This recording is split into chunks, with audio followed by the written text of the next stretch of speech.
Shut up and sit down.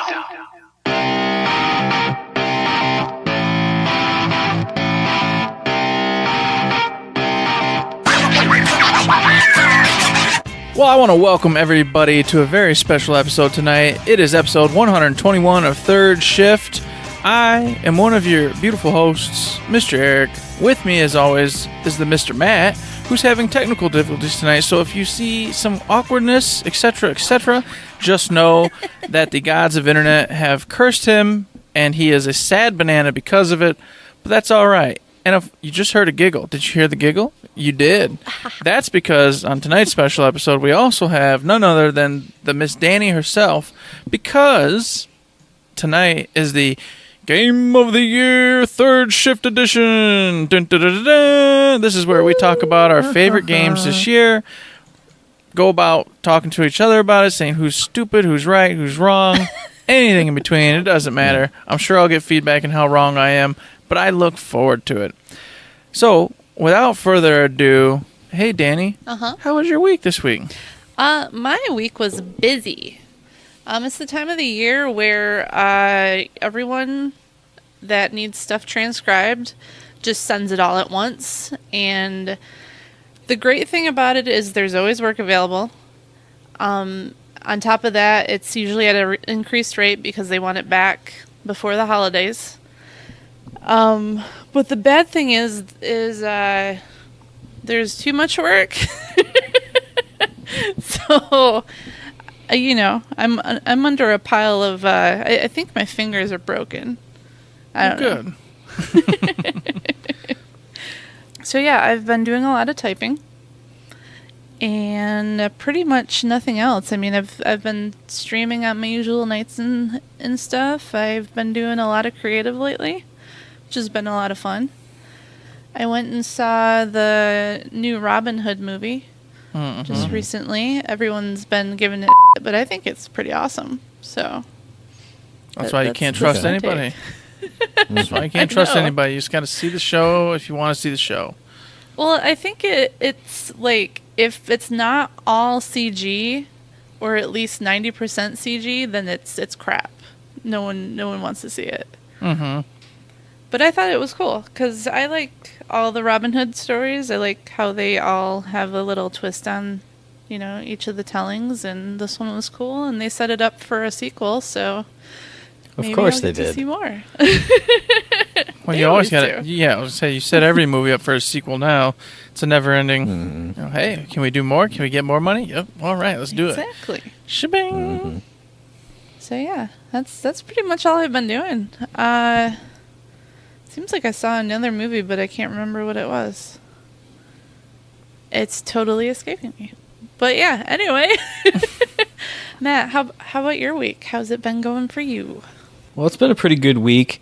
I think the only things that I've done is gone and seen a couple of movies. One was Green Book, which was absolutely fantastic. If you've seen the trailers, you know what it's about. It's like the 60s, 70s, and two unlikely people meeting up and working together and getting through the differences. Really good movie, really, really funny all the way through, and then had like a good message, especially for like this whole day and age where if you're not exactly like me, I hate you, and if you think something even remotely different than me, I hate you. And it was just like, hey, look, here's an actual good story about two people who would probably otherwise hate each other, and their relationship and how they get along. And it was really good, really well acted. I loved seeing all the old cars in that movie. I love seeing old cars in old time period movies, so that was pretty cool. And then just recently I went and saw Into the Spider-Verse, which was absolutely fantastic. I'm a big Spider-Man fan from back in the days when I was a kid, and this is absolutely the best Spider anything I've ever seen in my entire life. Best of any of the movies, better than any of the comic books I read as a kid, better than the 90s cartoon show, better than anything. Wow. It was outstanding. I couldn't believe it. There's a lot of aspects about it that I can't get into because they might be spoilery, but things that they did, I can't even say it. But there were twists in there that I didn't see coming, that I did right beforehand, and I was like, holy crap, that's awesome that they did that thing. Spider-Man Noir is my favorite thing because I love the noir detective stuff anyway. And and the person he was voiced by is one of my favorite people. I won't spoil that either. But that was, that was just amazing. And I love all the new Spider people. Like, there's so many different little ways they take the characters. It's so good. Had just a ton of fun with that. Like, probably one of the most fun times I've had in the theater this year. Like, without a doubt. Absolutely loved it. And then on the gaming front, I just got off a stream of Red Dead Redemption 2 earlier today. Did a little bit of that. I think it was on Sunday. I did a couple more hours. And just been playing that in Earth Defense Force 5, which is freaking awesome. And I love it. It's Earth Defense Force. So I think other than that, just work and normal crap. So what about you, Eric? How was your week? Well, by golly, old G. This weekend was interesting because we wanted to see a movie. And it was going to be Aquaman, Mortal Engines, or Spider-Verse. Well, Aquaman wasn't out. That was the primary pick. That was what we all actually were interested in seeing. And we're like, well, we really want to still see a show. And so I said, well, let's go see Into the Spider-Verse. Unfortunately, my party did not want to go see Into the Spider-Verse. And instead went, let's go see Mortal Engine. And I said, well, it's Peter Jackson. You know, he did Lord of the Rings. It's fine. It'll be all right. So we went and saw it. And it was exactly what I thought. It was all right. It was cool. You know, some cool CG stuff. But the plot overall, paper thin. Just nothing really underneath made sense. I was like, okay, whatever. So it was eye candy. Had some good times with it. Nonetheless, and I just kind of walked away going, man, I really still want to see the Spider-Verse movie. But at this point, like I said, the crew I roll with, normally the shows, they're not interested. So this is a go see it by myself one. Yeah, it will be worth it. I guarantee you. The problem is Aquaman is out now. So now they want to go see Aquaman this weekend. And so that means I can't see a movie this week now, a second movie anyway, so I have to wait till the following week. So hopefully it's got enough legs that it's going to be around for the next 3-4 weeks. I'm sure it will, yeah. Mm-hmm. Well, it will, because it was the #1 movie in America this past, or its opening week. So then it'll have this week with not a lot coming out. Well, except for Aquaman, but you know what I'm saying. Oh, good. So I'll be able to see it, but I'm going to end up catching it, 3 weeks down the road here. Yeah. Beyond that, played a little more Dragon Quest. Honestly, not much. We had a busy weekend, and I, like I said, I only play that with the daughters down here for the most part, except for maybe some grinding, just to get overpowered a bit. I downloaded Subnautica and played that for an hour and a half or two, and really enjoyed it. It looks gorgeous. It's a lot of fun. Definitely got like that No Man's Sky vibe to it, but it's not for me. I just don't enjoy those types of games. I don't have time for them. Got back into some Sea of Thieves. I played some Celeste, got some more levels knocked out of that. I'm almost done with that game, but man, it's starting to get really tough here at the very end. So I'm getting like through one area, and then I have to shut it off because I'm like, okay, I just spent 40 minutes dying 62 times to get past this spot. That's it for the night. I need to go play something that's just easier, something I can just go shoot people's faces and win things. It's no big deal. Something that will actually give you instant gratification. Yes, exactly. So try. Finally. Instead of just, hey, look, I did it now. I got it now. It's mine. Exactly. So I went into Destiny some, and this is a toughie, and I'm going to talk about this later, so I won't really say much, but Destiny right now for me is really strange. I'm at kind of a crossroads with it, and there's a lot of stuff upcoming, which I don't know which direction I'm going to go, but we'll see. And my WoW subscription's now gone, so World of Warcraft's been put to bed for a while. So it's been a strange week. A lot of things done, not much done though. I'm kind of in a gaming funk right now. I don't really know what to play. Nothing like is striking the mood, like hitting me hard, making me just go all in, playing hours and hours every chance I get, except for Dragon Quest. But since I'm playing that with the kids, I'm not gonna submit to the urges and go, get ahead of them, because then they're not gonna be interested, and that defeats the whole purpose. So beyond that, life has been life. As Matt said, I've been at work, doing work things, no big deal, getting ready for the quarter end, which is exciting and can't wait. I have the upcoming week off, except for Monday, so that'll be a good time. I'm hoping to get some gaming in, some family time in, and have a great time. But only time will tell. And that's it for my week, I think that's all that. So we're going to go ahead and skip all the rigmarole. So we're going to start off with the honorable mentions. And since I'm the one talking, we'll throw it to Danny. Make Danny. Danny? Oh, well, there Matt just said. Danny, what are your honorable mentions this year in gaming? Oh, goodness. So we have a top 3, right? Yep, we have a top 3 of the honorable mentions.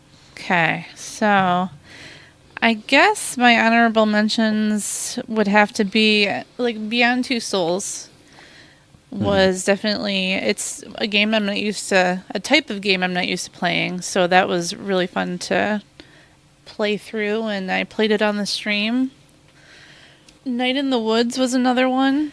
It seems to spark memories every time I see a game like Donut County, or I'm playing this casual laid-back game on my phone called Suki that just the dialogue reminds me of Night in the Woods. So I think, unfortunately, Yakuza 0 is going to go in my honorable mentions because there's just so many to pick from. But that was another game that I invested a lot of time in. I think had to have been at least 100 hours. So those are my honorable mentions for the year. So let's throw it back to Eric. Dun, dun, dun, dun. Honorable mentions for the year are Celeste. What a beautiful game. I've said it a million times. The music, it just grips you. The challenge of it, it's insane. And this is why it doesn't make top 3 for me, is because of the challenge. As I just discussed, some spots it takes me many deaths to finally get that perfect jump and the perfect dash and the perfect this to get through the area and to the next level. While I love it and I enjoy it and I keep pecking at it, I'm going to finish it because I love it that much. If it's something I don't want to just eat every day all the time, it can't be my top game. And this is definitely not one of those games. It's a game where I go, I want to bite it. And then I want to put it away and wait till next week. And then I want to bite it again. That's it. That's how I roll. So that's an honorable mention. It does deserve all the accolades it has received thus far. Another honorable mention is going to be Sea of Thieves. Sea of Thieves is a game I go into and I love it. I feel super comfortable. I feel at peace in this game. But I'm at a point in my life where the game doesn't make sense for me, because it takes so long to get anything done. I don't have that time. So every moment that I'm looking out upon the ocean and traveling, and it's just gorgeous, I feel fantastic, in the back of my head, I'm going, Eric, it's taking you 26 minutes to get to an island, to get a $200 treasure chest. Yeah. I Or a don't. couple chickens. I don't have time for this. I don't. I don't have time for this. And so I get that chest, I take it back, and I go, yeah, that was beautiful. That was fantastic. That was fun.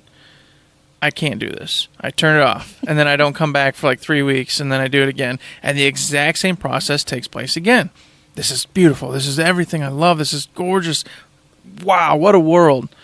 I don't have time for this. I've just invested an hour and 27 minutes to get 437 gold. That gets me nothing. You know, you need 15,000 plus gold to get even just a stupid cape or something. So it's like, I'm going to get nowhere. I'm getting nowhere. I just spent an hour and 27 minutes for nothing. Oh, my God. And it's not that time that we joined that crew for a second. Yeah, and then And we then they helped, booted us. and they booted us, said they didn't help us enough. So we spent an hour to get literally nothing. So I got to give props to the game, but unfortunately it doesn't make top 3. And I believe the last of my honorable mentions tonight is going to be Dead Cells. Dead Cells, what a great game. Great fun. I've lost many hours into it.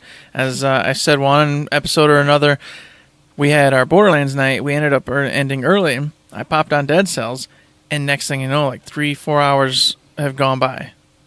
And it was just me just engrossed in this, trying over and over to get a little bit farther, using different combinations of weapons.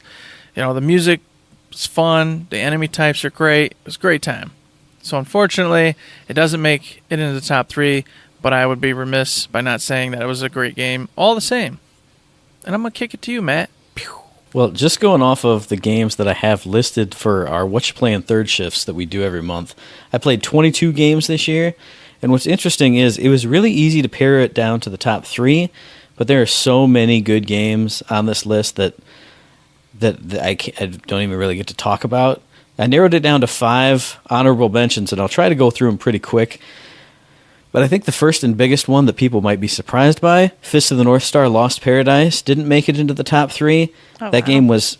I loved that game. Every single second I was in that world, I was having a great time. But it can't make it into the top 3 here. Let's see, another one. Danganronpa, another episode, Ultra Despair Girls. That got into the honorable mentions by being... Well, it was very different from the other Danganronpa games that I played this year, and I didn't like that it was dub only. It went to some really, really dark places, and the whole ending sequence was a really fresh take on the Danganronpa ending sequence thing. Because if you've played all 3 games, you know the first 2 are kind of similar. Third one is way out of the box, and this is another very unique take on the Danganronpa ending.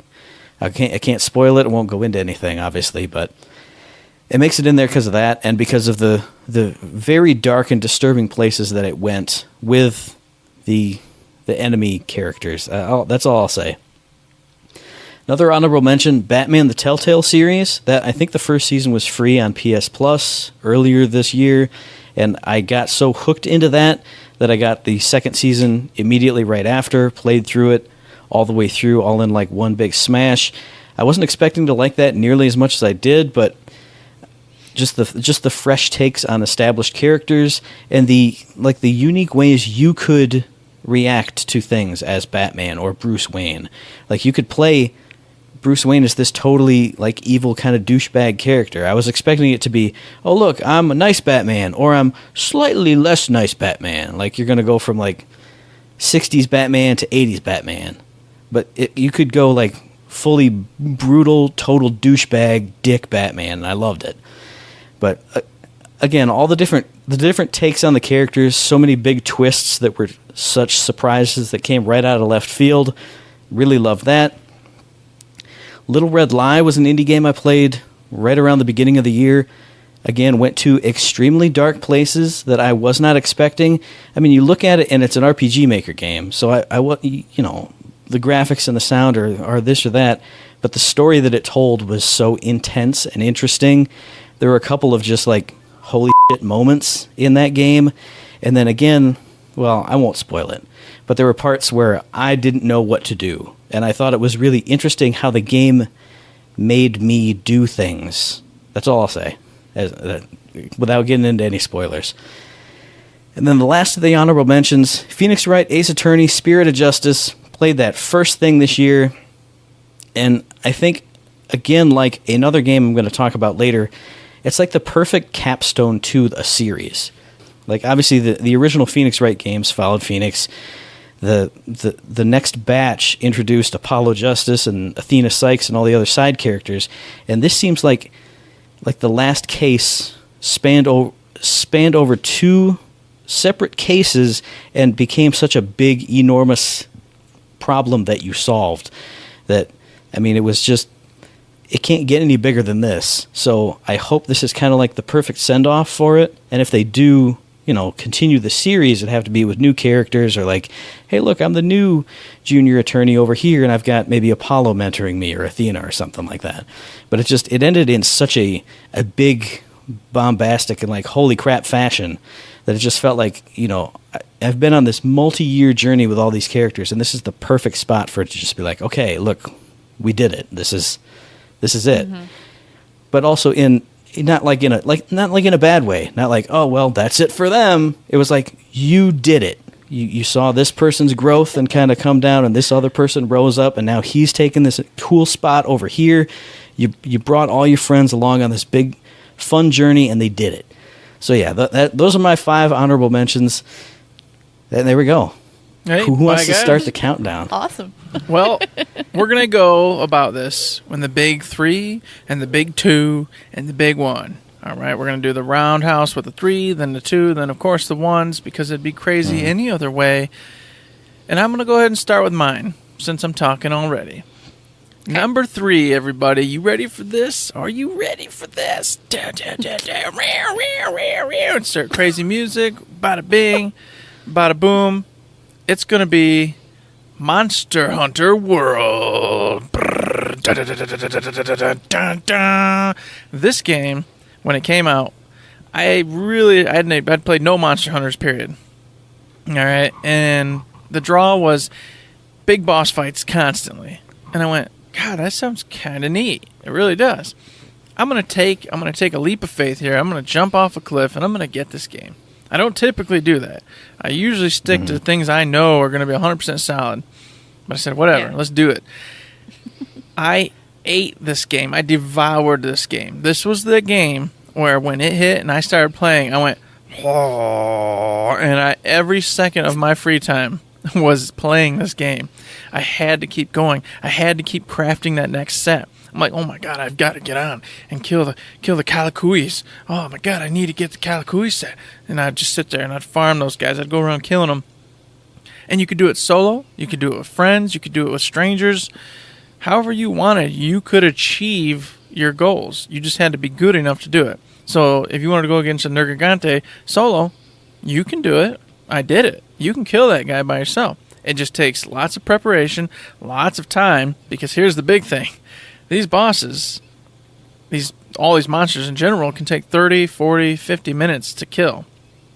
And if you don't do it right, they can run away. And you just straight up fail, and it never works out. And that's unfortunate. Or they can, of course, murder you over and over because you don't have the right sets on, you don't have the right gear, you don't have the right potions. This game is beautiful and requires you to think. It requires you to go, all right, here's what I'm facing. Here's their strengths, here's their weaknesses. You got to learn their attacks and figure out what's going to work against them, what isn't going to work against them, because a lot of them have like armor and shields, things like that in different locations.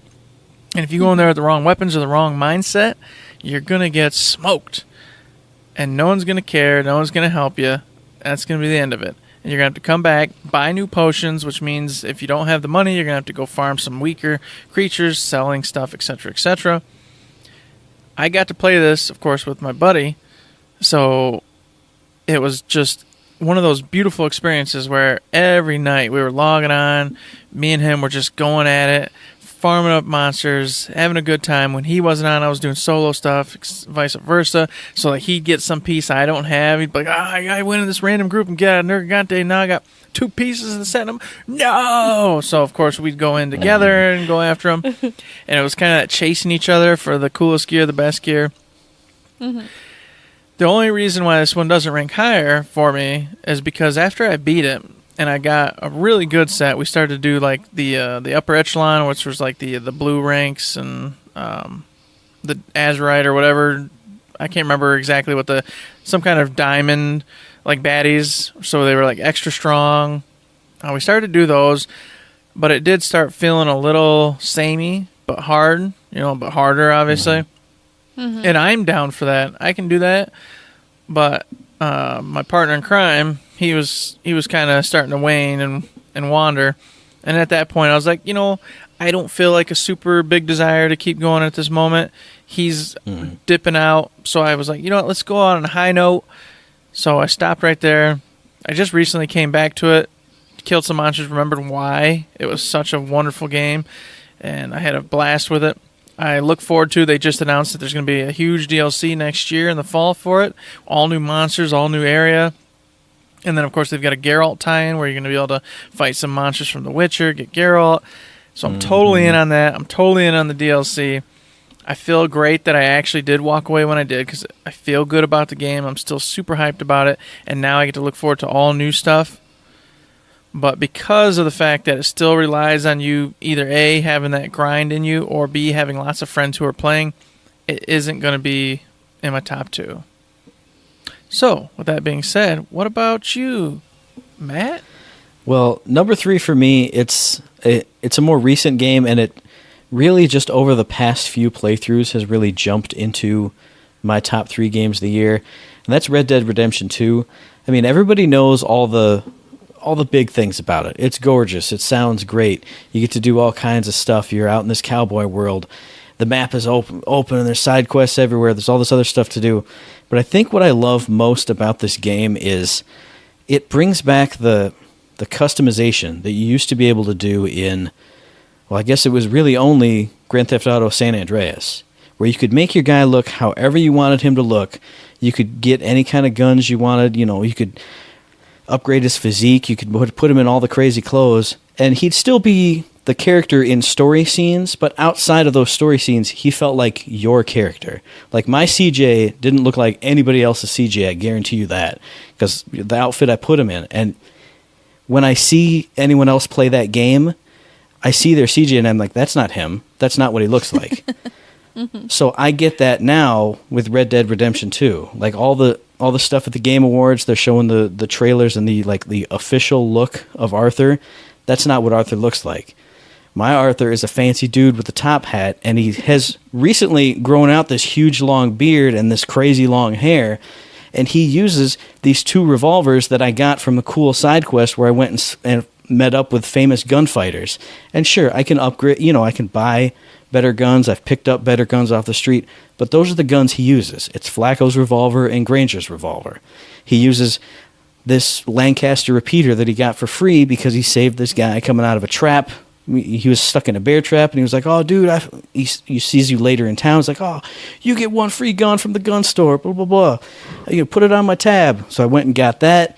He uses a repeater shotgun that now I have these fond memories of because one of the quests I went on, you're clearing out a town of Pinkertons, you're shooting the dudes, and I'll never forget now, this gun, I randomly shot it, and I blew a Pinkerton's leg off. And I didn't know you could do that, and he's rolling around, he's got this custom animation. I'm like, holy crap! So I love Red Dead Redemption for the individual memories that you can make with this game. And like the individuality you can put into your character. And plus, the fact that Arthur Morgan is an old, sad, tired, beat-up dude, that's me. I'm old and sad all the time. I'm frustrated with the people I have to work with. That's him, and especially all these last cutscenes. Like, everything that I think when I go through those story sequences, he eventually thinks by close to the end of the game where I'm at right now. It's just, and then you throw in the fact that it is so beautiful, and you can do all these things. Like, again, talking about things that I keep individually, even though, excuse me, speaking again about things that are unique to my playthrough, my horse that I got at the beginning of the game, I named it after one of Mom's dogs. I use that horse all the time. That horse mysteriously died during a quest during the last stream I did, so I kept streaming, and then I went, okay, see you guys later, and then I shut off the game, reloaded my old save, did all those quests so I could still have that damn horse. Because, again, it's just one of those things. That's my horse. This is what my guy looks like. These are the guns that he uses. I could use other things. I could, go and, wrangle a stallion that's got way better stats. But that's my horse. That's my Arthur. Those are his clothes. These are his guns. That's how... I don't know what it is about it, but that just... It just speaks to me, and I love it. I love going into Red Dead and playing with my character, doing my things my way. And, with stuff like Grand Theft Auto 4, you were Nico. And you didn't really customize him much. You could put his outfit on, but he'd still just be Nico. He'd still go do his Nico things. It didn't speak to me the way that this does. So Red Dead Redemption 2 is my number 3 this year. So what about you, Danny? What's your number 3? My number 3 is going to be an old game. And that is Fallout 4. I've invested over 100 hours into this game, and I still love it.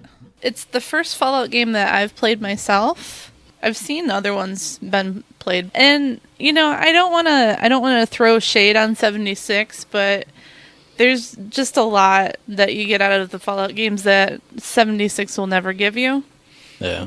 I also enjoy building stuff, so the whole mechanic with building your own towns and stuff was my favorite part. I'd spend hours just building a building and making the lights work in all the different levels and displaying all the collectibles, like all my bobbleheads and all my magazines that I collected off the street and stuff.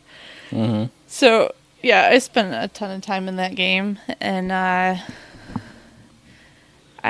collected all the bobby pins and all the, everything.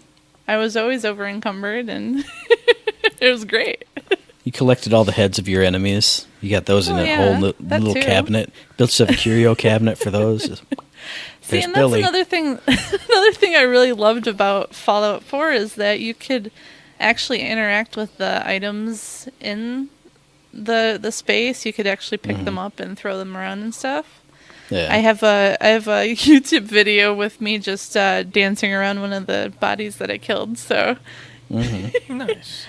That's just a random stuff that I do when I play Fallout. I don't always follow the story mission. I just go off and do my own thing, and yeah. So that's pretty much taken up a good portion of my gaming life, and that's why it's my number 3, even though it's an old game. I tend to play old games for a very long time before I finally beat them.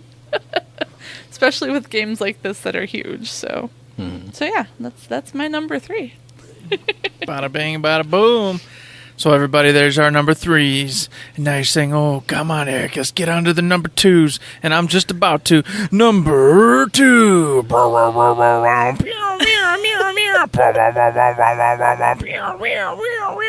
you ready for this? Oh, God. Eric's number 2 of the year is Dragon Quest XI. Yeah, this should be no surprise. I'm enjoying this game, and to top it off, this game is kind of the in I've been looking for to get my daughters into video games. I've been trying to figure out how to get them into gaming. Apparently, children have trouble playing video games these days when they're real little. They want to just play iPad games. They're like, do, touch. You give them an actual game. And people wonder why I hate children. Come on. It's a different time, man. We got to train them right. That's all. You do. You got to teach them. So I tried that. I was like, all right, let's give her, this side-scrolling game. It's just such trouble. And I said, you know what? I'll do it the same way I did it with my brother. I'll start playing RPGs and have him watch me. And just read to him, tell him things, show him things, and hopefully get his interest, and then bada bing, bada boom. Sure enough, it worked. So I'm doing it with my daughter, and sure enough, it's working again. She loves this game. Every time it's time to play, she's running downstairs. I got a chair sitting right here for her to hop into. I turn the screen a little bit, and off we go. And she's like, oh, Daddy, what's Eric got to do? It's a character's name, Eric. And then she's like, oh, he did this, he did that. And she's like, oh, you forgot. Didn't Rab do this last time? We got to go save the day and go this? Yes. There's this one part where Rab changes a little bit. And she was just so upset about it. She was like, oh, I'm not down with this. I don't like this. You need to change Rab back. And I'm like, I'm trying. So she talks about it all the time. She loves to level. So I've got her to the point where she can grind monsters for me now. She'll go out in the field. She finds treasures for me. She does all sorts of farming. It's awesome. So I can go, here, daughter, play the game. Grind for Daddy. And then Daddy does chores. Daddy does things, comes back down and goes, what have we done? Show me what we got. And she goes, look. I can't wait for that. Oh, yeah. And then I take the sticks back, and then I'm slower, easing her into it. So I'm getting to the point now where I'm like letting her do some like mild story stuff. Because I'm still scared that she's going to like just push the button and not get... Yeah, and I'm like, what the heck just happened? Oh, ow. Yeah. But she's getting there. And then eventually I told her I wanted her to do boss fights for me. So... And so, yeah, well, and this is exciting to her because she's like, I'm learning and I'm going to do this and I'm going to do boss fights. I'm going to be the best. Nice. On top of all the father-daughter whole thing going on, the game is just great. I've gushed about Dragon Quest in the past, so I won't go too deep into it, but it is a classic RPG. You cannot beat it when it comes to just simple, down-to-earth, basics for RPGs. It does everything 100% spot on perfect in that regard. If you're looking for some like cool, in-depth, super awesome story that just grips you to the death and does all sorts of new, strange, exotic things, this isn't it. This is I want to just milk and cookies, and I want to sit down with a little heater on my feet and have the goodest time ever. Oh boy! Yay! Golly gee whiz! This is that game, and that's why for me it's number 2. It can't be number 1 because there's just a clear winner. It's without doubt. But this is a solid second this year for me. So you know what? I don't care what y'all got to say. What about you, Matt? Dang. Well, my number 2 this year, it was almost my number 1. Like, I had to sit down and think for like 5 minutes, and I was like, I love this game almost like nothing else this year. It gave me such good times. I loved literally every second that I've played it. But it is only a 2-hour game, so I had to weigh 2 hours of the best time I've ever had versus some games that give at least like 60 hours. And I went, well, I'm going to put Donut County at number 2 here just because of the time investment. But, I mean, I've said it before on Third Shift. I've said it before on What You Play in Third Shift. I loved everything about Donut County. It has everything about Katamari Damacy that I love. I mean, I don't have to say it again. I say it's always reverse Katamari Damacy. It has everything about it that I love, and it's just fun and chill and grooving and cool and relaxing, and it's not hard, it's not tricky, but it's just fun, and I don't know what it is about it. Getting stuff down that hole, making that hole bigger, sucking down bigger stuff. Like those first levels when you're starting off with like crumbs on the floor or like, you know, a sheet of paper or whatever, and your hole's getting bigger, and then by the end you suck up the biggest thing you see in that stage. Or it like blows up, or you go through like 3 different levels in a stage, and then you go back outside and then you start sucking up the buildings. There's just something about it. I loved it. Absolutely loved it. The storyline is fun and goofy. The characters are all fun and quirky. And one of the things I loved about it, and I don't know if I ever said it on the stream, so I don't know if anyone ever noticed, all the characters talking kind of like Simlish. It's like blah, blah, blah, blah, blah, blah. But if you pay attention to what they're saying and what the actual sound is, it's like a text-to-speech program that's been sped way up. So once you notice that, you can hear the different voices that everyone has and the different, like, the way that the text-to-speech pronounces certain words. It makes it even more funny because what's usually bleh is actually like a mispronounced word that you catch if you're paying enough attention. And I don't know why that like delighted me so much, just like all the rest of the game. But I was just like, once I realized it, I could never unhear it, and it made it that much more fun. Because, you know, the text, it's all words. It's all spelled right, you know, usually, unless it's the text message thing that's in the game. Well, because there's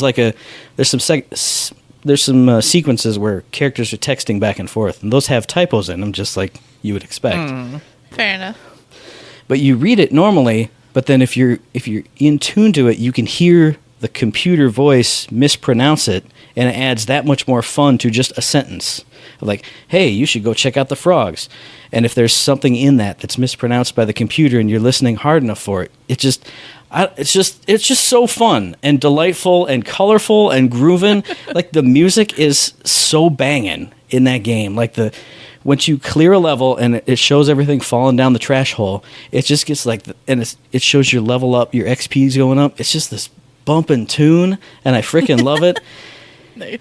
And the way you can go into the Trashopedia, and it has descriptions for every item you suck down the hole, written by written by BK as he's sucking it up.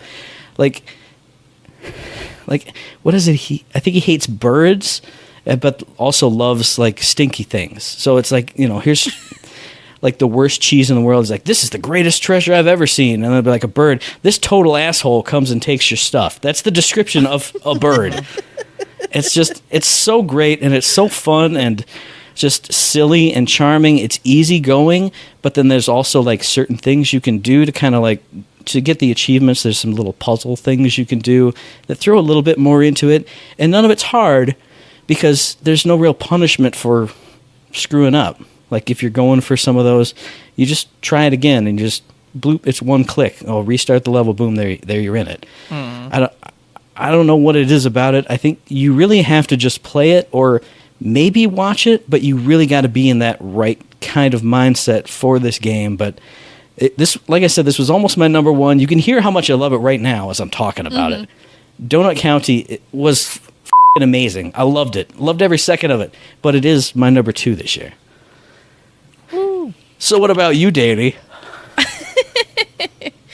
Well, I had a hard time deciding whether I was going to put this as number 1 or number 2. And decided to put it at number 2. And it is Danganronpa 2, which is my favorite out of all of the ones I've played so far. That's what I was expecting. Yeah, really? Uh-huh.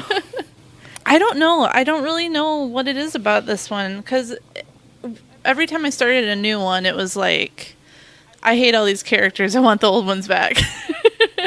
But then as you played, you're like, oh, I love this character. Love this one. This one's cool too. And just, the Danganronpa games in general just consume you. You bond with all the characters, and then they die or they murder someone, or they just totally just throws you off. I don't know. Two was, I feel like it was the best out of all 3 of them. Okay. And I think it was because of the characters, because I bonded with the characters more in 2 than I did in 3. And I don't know. I might have more to say about this at a later time. I don't. I mean, to start off, you have Monomi, who is a bunny. So that was instant, fall in love with that thing. But then you have this chick who is tired all the time and loves playing video games, and I was like, okay, yep, that's me. But yeah, I mean, just the Danganronpa series altogether, they're just fun, and you feel like you can predict everything, but you can't. What's so funny? They're fun. It's great to see my friends get murdered in horrible ways. Well, oh my God, what happened to that guy? Yeah, right. Yeah. Great storytelling is what makes it fun for me. Like, you tell me a wonderful story, I don't care if there's like death and despair in it. If it's a great story, I'm having a good time. So yeah, that is my number 2. And yeah. Well, fantastic. Now, everybody, oh my God, you've been at the edge of your seats. You've all been sitting there about to wet your pants. You're like, where's that number 1, everybody? We gotta know. What's Eric, Matt's, and Danny's number 1? It is time for the number 1 game of the year for Third Shift Crew.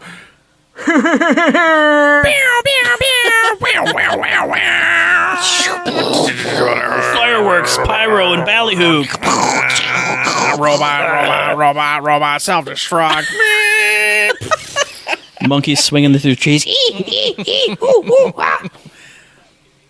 So here it is, everybody. The moment you've been waiting for. You fast-forwarded through all the other crap because you didn't care. You hate us. You just want to know what our number 1 is so you can just make fun of us. It's time. It is time. The best game this year for Eric is, you already know it. Boy. Perfect. God of War, everybody. Oh my God. I've hated the God of War series. Hated it. I did not enjoy it at all, ever, period, from the word go. An idiot mailman guy who's so angry, murder face, no brain, no sense, dumb as everybody I work with and everybody I see all the time. Had no interest in it. No interest.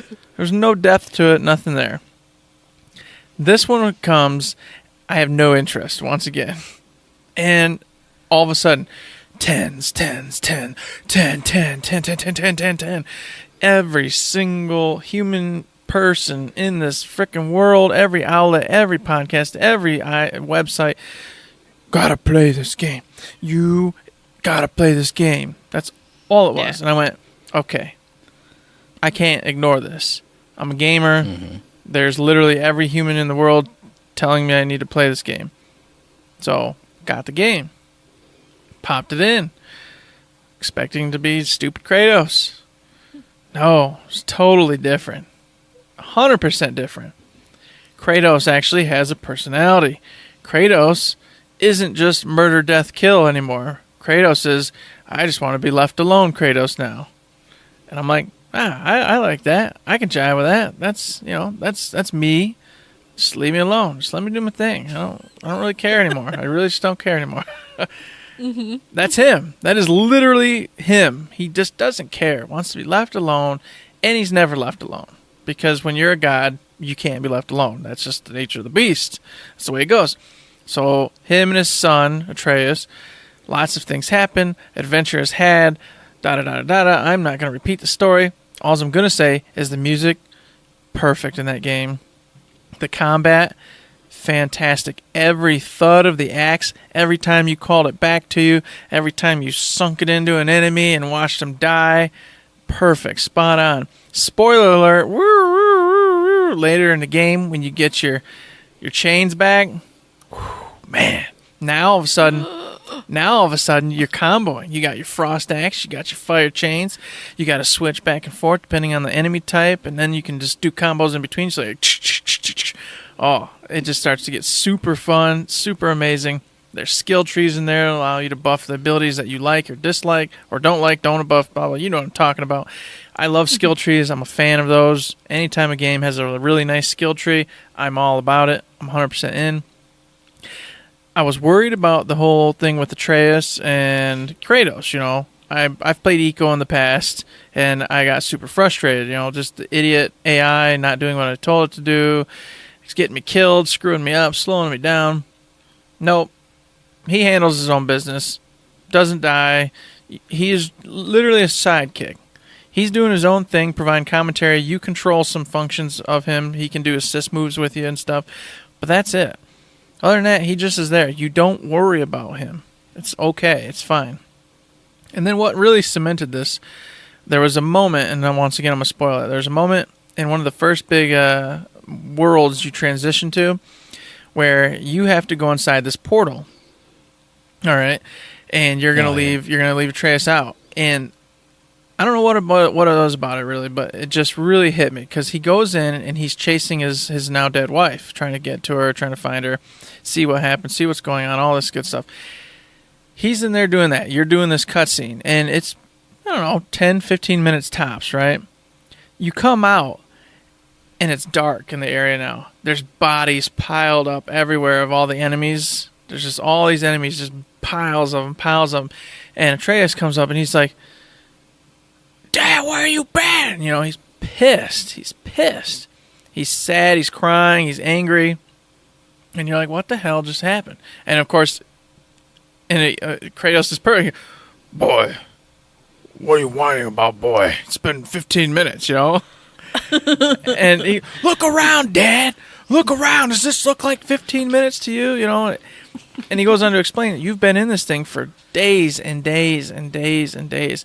And your poor son's been sitting out here fighting off hordes of enemies by himself, never knowing if his dad's coming back, trapped in some weird world, you know, dimension and whatnot. And it's just like, for some reason, that moment, and then you can see it's perfect because they go to Kratos' face and like him looking at him, and he doesn't know how to say sorry. He just doesn't know how to like apologize and fix the scenario. But you can see in his face he feels bad, but he doesn't know what to do. He's just like, it happened. It happened. What do you want? I mean, we got to keep pushing forward. I don't know. I don't know. Let's go. You did good. You know, and he wants to get past it because he can't handle it. And I was like, damn. You can see all that from the animation and the way they interact in that scene. And that's when you know the game is just fantastic. Because when you can take game characters and get that real emotion out of it, you've done a good job. So that right there, that just hit it home. There's many other moments in the game where a similar scenario took place. Every single side mission that's not necessary is necessary because they tell stories through it that relate back to the overall mission, which just are fascinating, build the world into this intricate, amazing thing. And then on top of all that and the beautiful story, the overarching story is, of course, putting the mother's ashes where she requested you to put them. There's no urgency to do this. That's your overarching mission. There's things happening, people are coming in and bugging you in between, but hey, you can do that. You can do these side missions because there wasn't this. Most games are like, hey, oh my god, the world's ending, fly to the thing, and then you're all of a sudden for 90 hours doing side missions, and it's like, this makes literally no sense. Okay, but sure, we'll have fun because it's a video game. But in this one, they were freaking clever and went, no, we'll make something. There's a goal here. There's a reason you're doing all this in the first place. However, it's not important. And they explain to you, hey, while we're here, Dad, let's help this guy out. He's literally crying for us to help him. Okay, sure, whatever. You think it's going to help you learn something, boy? Yeah, okay. Do. And then back to your mission. It makes sense. It feels right. The whole game was put together. Every part of it's just perfectly done and tells an amazing story. Every character is memorable, awesome in their own way. And the characters you don't like in a good way. I understand where you're coming from. Oh, you actually make me angry, which is awesome. It's exactly what you're supposed to do. So when I'm beating your face in, this feels great. I feel good about it. I can't wait to see you crying and begging me for mercy. This is going to be the best. And you didn't get that in the old ones. In the old ones, you were the bad guy, murdering gods that had nothing to do with you. And it was brutal and unnecessary. Everything had a purpose and a reason. I would say do yourself a favor. Play this game if you haven't. But I've said that before. A couple people have. They still say they hate it. That's because they're stupid. I mean, you can't fix stupid. Famous comedian said that. I don't know what to say. Best game, hands down of the year. It deserves everything it got and more. What a wonderful game. What about you, Matt? Well, now, I got a story for this one because my number one game of the year is 2 games. And there's a reason for it, so bear with me here. Now, I had my 3, my 2, and my 1 all planned out. I picked the 3 games. I had them in my head a couple days ago. And like I said, Donut County was warring with one of them really hard, going back and forth and back and forth. And I finally made the decision, but then I went, well, I got to pick my honorable mentions. So what I did at work today is I printed out, all the different games and put them on a sheet. And I went through and I highlighted the ones with like a scale of, honorable mention, number 3, number 2, and number 1 for game of the year. And so my number 1 game of the year is still and was going to be Yakuza Kiwami 2. But as I picked up that pink highlighter for game of the year, I dragged it right across Danganronpa V3 Killing Harmony twice. And I went, that wasn't right. But it is right. But it's not. I don't know what happened there. So my number 1 game of the year, for head reasons, in my head, like I analyzed and chose, it's Yakuza Kiwami 2. Because it's the best Yakuza game I've ever played. It has so much... I mean, the story is so much more involving than Kiwami 1 was. Like, I could see if you were playing through them originally, you played through the first Yakuza game, really good, but, if I think back to the story of it, I go, I didn't really like it. It wasn't really gripping. This one was gripping because you had an actual antagonist who kind of shadowed you throughout the whole game. They did the right thing where, here's you and here's your dramatic foil. This is what you could be if you made, these certain decisions. And then on top of it, they took everything good from Yakuza 6, from Yakuza 0, all the side stuff, all the mini games that people loved, and they crammed them into Yakuza Kiwami 2, and then built side quests around them and reasons for them to be there.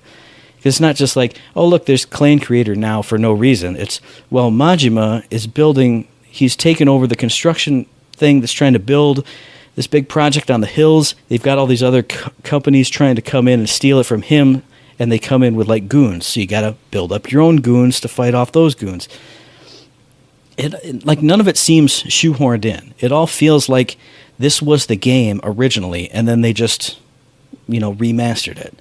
So even the Cabaret Club stuff, which is my favorite stuff, it doesn't feel just shoehorned in there. There's reasons and there's things, there's a little storyline to the whole thing. And bringing back characters from Yakuza 0, oh my god, I can't go on too much, but everything about it is fantastic. I mean, this is the best Yakuza game I've ever played. Until they do Yakuza Kiwami 3, this probably will be the best one.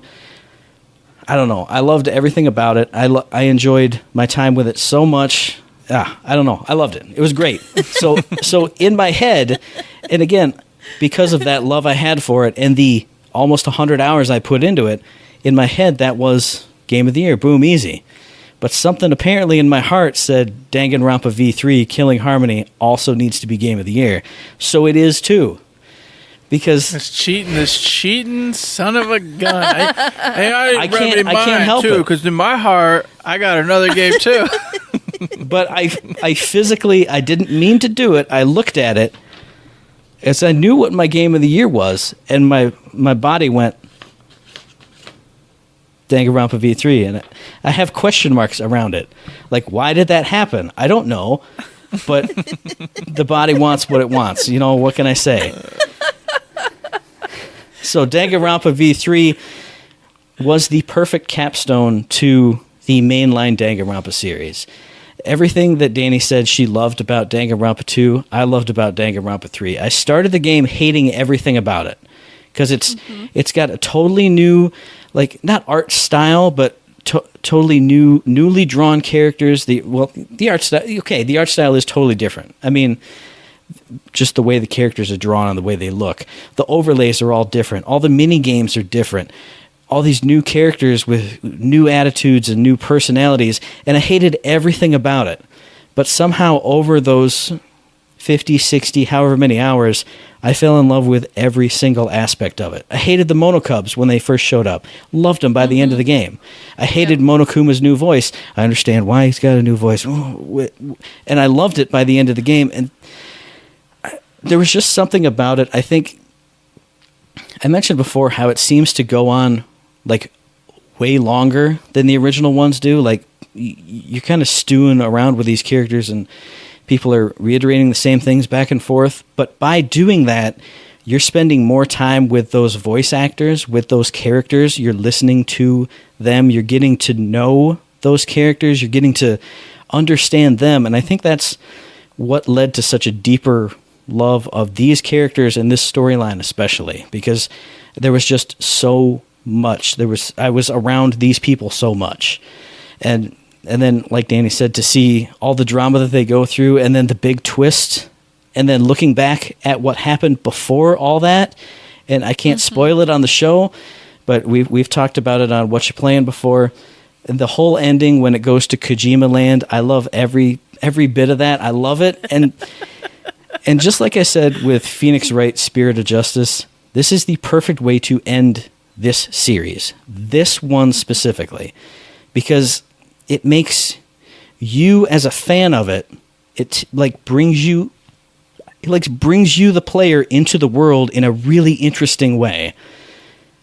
And I can't go into how it does that. But as someone who enjoys this type of fiction and media, it really involves you and your whole vision. It just blew my mind when it happened, and I went, "Holy shit! This I can't say it. I can't say it." But I honestly hope, because this ending was so phenomenal and involved all the things that it involved, I hope they don't ever make another one. I hope they make stuff with. No, I agree. I hope they make stuff with like the trial sequences and the cool mini games and, maybe like a death game overview type of story. But I hope they never make another Danganronpa game, because this was the perfect way to finish it. And as someone who blitzed through all three of them back to back to back, that was just this whole ride I went on this whole year, and then just to cap it off perfectly. And then, like I said, with the honorable mention of Ultra Despair Girls, totally different take on it. Totally different take on the whole Danganronpa ending. Oh my god, so good. I love, man. So yes, you hear it now. It is game of the year because look at this. Look at what I'm doing. Look how much love I have for this. Excited about that one, yeah. Oh my god. So two number ones. Kiwami 2, absolutely phenomenal, great. Danganronpa V3 Killing Harmony. Thank you, Body, for highlighting this one incorrectly, so I could rekindle my love for everything about it. So what about you, Danny? Finish it off strong with a number one for us. Well, I was a late comer to this game. You two had already played it through and were spouting about it, and I finally decided to purchase it. Persona 5? I was going to say you played Persona 5. Oh, yeah, you finished it off early this year. That's right. I did, yeah. God, that feels like forever ago. I know. So it was your guys' game of the year last year, wasn't it? Oh, yeah. Both of you, yeah. Wait, So wasn't it also your game of the year last year? Weren't you on the show with us? No. I think you. I don't think so. No? Oh, well. Anyway. No, it was just me and you, Matt, because we did like a Super Kame-Pa Dragon Ball Z type thing. No, we did that for the Game Awards, remember? We picked it to win all its that's right. categories No, for you're that. Right. Yeah, you're No, right. I think I was there, but I had a different one because I hadn't touched it. Okay. It was one of those situations where it was like it felt like it was mainstream and I didn't want to touch it. I was afraid of it. I have a problem with people who just like, lift up this thing and they put it on this pedestal, and I'm afraid if I play it and it doesn't hit that pedestal, it's going to disappoint me like really badly. But this game did not. But you could trust me and Eric. Come on now. I'm learning that I can. Yeah, so I've never played a Persona game before, and have either of you played Persona before this either? I had not. I played some of Persona 4. Okay. So it was cool coming into that kind of it's kind of slice of life, kind of like, you're just going about your day, and then you get dropped into this whole I have to save the whole universe kind of thing. So yeah, I really enjoyed it. I fell in love with pretty much all of the main characters. I can't say there's anything I really hated about it. Like, everything was just awesome, great story. The mechanics of the game were really cool, and there's nothing bad I can say about it. And I put 130 hours into this game, and that's the first time I've done that in a very long time. Like, there's only a few games that I've ever done that for. So to take that much of my life, and I wanted to play it like all the time. That's my game of the year, and it's so good. It is. Kawakami, Shijiro, Futaba. I don't know how they're gonna top it. The Persona 6 is just gonna have to be like, well, they're doing Project Refantasy, so. Well, to be fair, people said that same stuff about Persona 4. Yeah. I mean, it was top of the class Duke of New York #1 when it came out, and then this came out and blows that clean out of the water. And I can say this with authority because I went backwards. I've played now Persona 4, and I love it. It's amazing, fantastic game. But Persona 5 beats it in every way, aspect, shape, and form. It improved every system. It improved all the character interactions. So it's like, while this is a fantastic game, 5 did everything better. So Good. I trust that 6, Project Refantasy, is going to take that next step up and throw 5 into the old dark pool of, forgotten realms, and this is going to be the next Cat's Meow. So I'm just saying, I'm a believer. I'm I'm a believer. Well, I mean, another thing I absolutely loved about it is just the soundtrack alone. Mm-hmm. Like, I could just throw that up and just listen to it for hours. It's just so great. I will tell you this too. Another side note: the soundtrack super expensive. Thought about getting it because I do also love Persona 5. Yeah. But with the announcement that Joker's coming to Super Smash Bros., when characters come into Super Smash Bros., you don't just get a character drop. You get amiibos for the characters, sometimes side characters if they do any of the assist trophies, etc. You also get soundtracks, levels. So there's going to be levels for the Joker. There's going to be the entire, maybe not the entire soundtrack, but at least probably 15, 20 songs from Persona 5 in Smash Brothers. Awesome. Yes. So I don't have to buy the soundtrack because come a few months from now, a couple months, when the first one drops, which is Joker, I will now have all those songs to listen to whenever I choose to. Oh, fantastic. Now, I did buy the soundtrack because I treat myself and I don't not spend money on stuff. But then it was I do want to $84, say, dude. I couldn't do it. Wait, what, really? $84. $84. it was like $50 for me. on Amazon right now. Yeah. Still, 50 is still a lot too. Whoa. But well, it's like What do 4 you get? discs. Oh, okay. But speaking of the soundtrack, I think that was another thing that really, I mean, I loved it as well, but I liked that it was so unexpected. When you play a JRPG, you think of like one big soaring like J-pop song, and then like some instrumental stuff. So the whole like cool, stylish jazz, and Yes. it was so unexpected, but then so fitting with the entire theme of the rest of the game, because everything else was slick and stylish, and your costumes were all slick and cool, and it was just like you're having a cool, fun time doing this, and then it gets super serious later. But it just has that just like ease you in. It's like, oh yeah, I'm grooving and I'm Yeah. moving and I'm just yeah.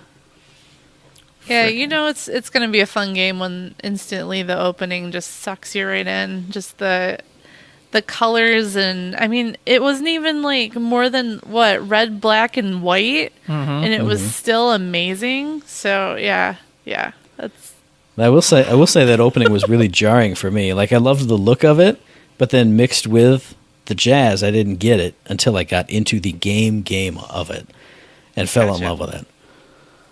no. I love anime openings, so that was just like. It was like gourmet eatings for me. It was just beautiful before I even started playing the game. So good. So good. Just- Game of the year for 2018, Persona 5. Did it again. Rose to the top. I did play it this year a little bit, remember, because I was playing all summer with my daughter once again while we were Yeah. camping. So I could say that. I mean, I played through half of it again. You can. Let me boot up Witcher like on January 1st, then I can make that. There you go. Witcher And 3 then be my every game of we'll the just year keep again. doing it. Yeah, there you go. Goodness. So anything else to add to that, Danny, or are you all wrapped up? No, I think that's it. I mean, I right. just love it. Fantastic. It's all that really needs to be said, honestly. So there you have it, folks. You've got Persona 5, you got God of War, and you've got Matt the Cheater with Danganronpa, 3rd edition, and frickin' Yakuza. I don't know how he managed it, but he did it. All right. Yeah, I didn't mean for it to happen, but it physically happened with my physical hand. It just went zoop zoop. Wait, that's not the one I understand. was going to pick. Aha. I get it. It's just infested my body. It's in my pores here. Mm-hmm. You heard it when I was talking about it. So I mean, it's not that. not like it's a fake one where I'm just like, oh, it's pretty cool. I'm gonna just 2-pack it. It was totally unexpected, and it just boom, just the love just rocketed out. That's what she said. Shabam! So with that, everybody, we're going to say there's our number ones, there's our number twos, there's our number threes, and honorable mentions. What are yours? How about you guys go ahead and mailbag us, Twitter us, all that good stuff, and let us know what were your favorites, how we were wrong, how we were right, did you disagree? I already know a couple people who want to fight with me. Oh, yeah. I can't wait to punch you in the face. Pow. So yes, send death threats to Eric via email at info@thirdshift.me, tweet at us at thirdshiftme, but then also tag him at Mahagaglung so I know that you don't want to kill me. I mean, specifically say Eric sucks, and then tag us. And then find us on Facebook under Third Shift. That's it. That's this part that I do. You can And then you can also find us over on the Patreon. We treat it just like a wonderful little tip jar. Feel like we did a good job. You like us spending our time telling you what our favorite games are of the year? Hey, consider throwing us $1, $2, $5, $1,000, $1 million. We'll open up a Piggly Wiggly. We'll run a store and we'll have babies in jars. I'm telling It's you, gonna be a damn good Piggly deal. Wiggly. It's gonna be a food lion, and our food I lion. thought I could get it will away have with a it. good logo. He will have badass sunglasses and like a mohawk. Ooh, I like Oh, it. we're gonna change the lion logo itself. All right, okay. We're gonna have like a strange apocalyptic version of Food Lion. Okay. Ooh, I like it. It'd be like the Papa Eye John's patch that's and in all town that. that's not really Papa John's. We'll be like the Food Lion. Yeah, Are you the related to Food Food Lion? Lion. No. Yeah, It's with the those lion guys. with a Y. We are God. Food Lion. L-Y-I-N Y. apostrophe. There you go. If I ain't lying, I'm dying. See how I changed that? Yep. I appreciate that. So yes, if you donate $1 million, we will open up a Food Lion and we will run it, and you will get to see we'll have cameras up. You can watch in. It's like Big Brother. You'll be able to watch our everyday lives as we run the store. Come on in, buy some products. This is really cool. I think you would actually like this. So I would recommend that you take $1 million and you donate it to us to make this happen. Just saying. If you can't, we also understand the holidays are here. Things are happening. You got to pay bills. Got to give your kids some gifts. I'd say don't give them gifts. They're probably nasty, naughty little children. Don't deserve them anyway. Everyone's are, So- yeah. Yeah, exactly. But we get it. You can also give us 5-star ratings, mailbag questions, likes, dislikes, comments, critiques, any of those things. It makes us realize that you care. And then it brings some warmth to the heart. You know, just like the Grinch does at the end of the movie when he gets his little nine times bigger heart. Spoilers. Hey, well, you know what? If you Jeez. haven't seen the Grinch by now, what's wrong with you? I don't know. Which version? Like, Exactly. There's 4 or 5. There's of them only now. one version of the Right? Grinch. Get out That's of true. here. There's only the real one. Jim Carrey's version. Yes. There you No, go. get no. No. God Oh bless. gosh. So there you go. That's it. We did the show. We did the thing, you guys. So we did this show, and we'll be back in your ear holes for our very next episode on the 28th of December, and that will be a special. How did your gaming resolutions go episode? So did I ever beat Metal Gear Solid 5? Did Eric ever do whatever it was he said he was going to do? I also forgot Danny's. So, I mean, I know I got at least a couple. more games. I got a couple. I guess you kind of did that. You played like Yeah, I did. eight instead of 2. I have like 15 or more. 15. Oh, well, yeah, The you year's did not have a over little. yet. You did have a little indie game spurt there where you did like I quite a did. few in a row.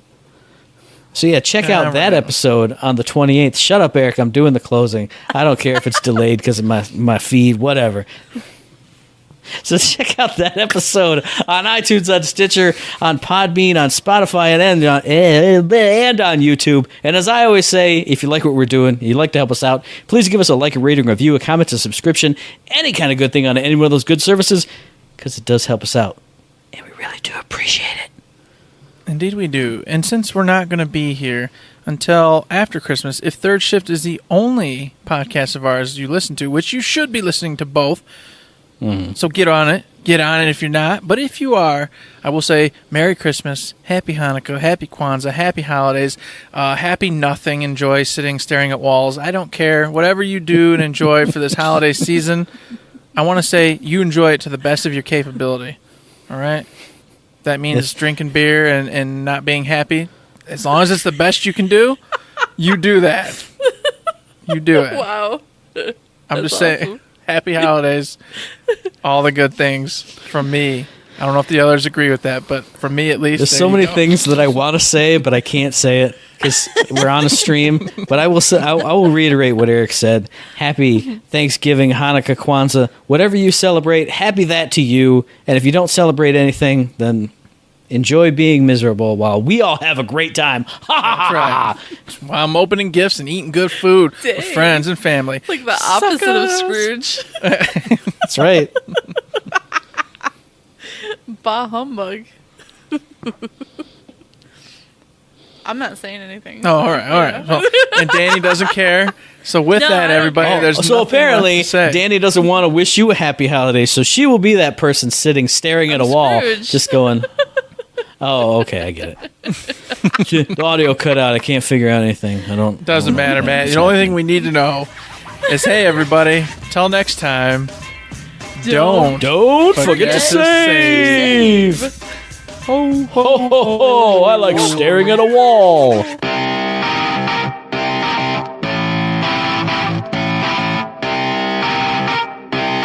Shut up and sit down.